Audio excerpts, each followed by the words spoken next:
Dinakene ning City Government of San Fernando ing burial benefit at death insurance king pamilya ning meteng tricycle driver ay Bernard Carrera. Amumo ng benepisyaryo ning syudad, lalam ning libreng insurance program para kareng transport workers at aliwa pang sectoral groups.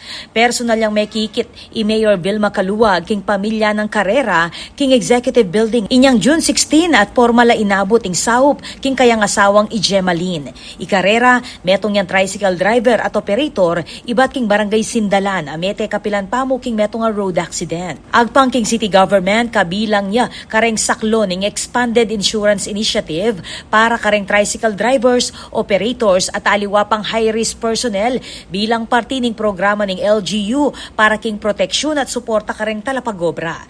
Tinagon mo naman keting tubod ning Liberty Insurance bang sumaup king pamagproseso at pamagpalwal king benepisyo. Sinabi ning LGU na kapag nasaning programang siguraduan na ating agarang ayuda para kareng Fernandino workers at king karelang pamilya oras na datang ing panahon na kalupa dareti. Ako po, Patricia Mamangon para king News Force Pampanga.